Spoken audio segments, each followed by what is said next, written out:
So how in this, with new technology, where you can learn a language online, where you can sit in your, there's a great commercial I hear on the radio a lot about how you can be in your pajamas and take your class anytime you want, all right?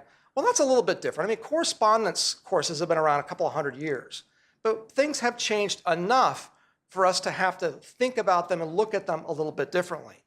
So how can accreditors deal with some of this? Well, I think the crux of the problem ends up being that there's a disconnect over means and ends, all right, means and ends. And I mean that in 3 areas. A college has ends it's trying to achieve, and it has means to get there. The U.S. Department of Education has ends it wants to achieve, and it has means for getting there. Students have ends they want to achieve, and they have means for getting there. Part of the problem is that the means and the ends at the college level are not in line with what the U.S. Department of Education wants to pursue. At least that's my experience. So that what we're now going to have is a report card, and I'm only going to talk about it for a second. This is the political solution to this problem that I've just outlined, which is what's actually going on the campus. We want to know more about that. So the political solution to that is going to be a report card. Now, we don't know everything that's going to be on the report card. My guess is, since we've heard certain things, it's going to have a lot to do with how much does it cost to go there, what are graduation rates, and a lot of statistics. Well, as you all know, statistics can answer some questions, and it can answer some questions fully. But it may not be able, in this case, to answer the most important questions. So, for example, if an institution charges more, is that necessarily a bad thing? If students leave over the course of 4 years to go someplace else, is that a bad thing? Is that the fault of the institution? There are a lot of things to be thinking about. And we can step back, my daughter's 19 and a sophomore in college this year. She makes decisions that I go, why in the world did you make that decision, and how did you get to that decision? But what I recognize is that we're all like that.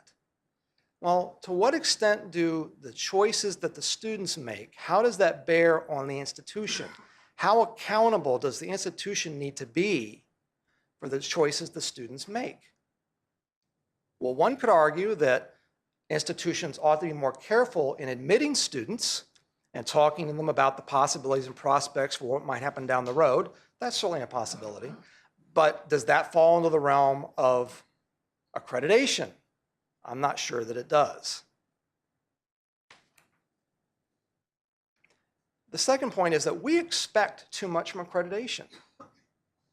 Accreditation is supposed to be an improvement model. In other words, and I'll digress into peer review, and I'm going to cast peer review differently than was suggested before. Peer review as an academic means that you have other people in your field review your work and make comment on it in some way, shape, or form. That's not quite the same thing that happens in accreditation peer review. In peer review for an institution, you may have people from some similarities from schools that will come and visit your school. The school's written a self-study, and they will reflect on that self-study as they talk to you and they look at the institution. That's not quite the same thing as reviewing an article for a journal. They're actually quite different things. So I would actually argue that one could in fact see that it's not necessarily incest and it's not necessarily self-perpetuation. It depends on how it's handled, but that's an open question, I think. So we've moved from an improvement model to a police model or a compliance model. So 10 years ago when I started at AALE, when we go to the department, they'd have basically a checklist on how they would evaluate us. And we always understood that the department may not be able to check every box. Let's just say there were 100 boxes they thought the accreditor had to be doing things a certain way. And they may come back and say, look, you're not going to have all 100 of these boxes checked. That doesn't mean you're out of compliance. That's changed. It's changed both for the accreditor and it's changed for the institutions. That literally, if you don't have a checkbox, you don't have a check mark in a box, you are now out of compliance. And you go, really? We've got hundreds of points that we have to look at. We have a handful that you aren't checking off, and we're out of compliance. Does that make sense? Is that the best way of doing this? The system that we have is not set up for this kind of quality control. It's not designed to tell you what's going on between faculty and students. That's not the purpose of the system. If we want that, we're going to have to change it, and I'm going to get to that in a little bit.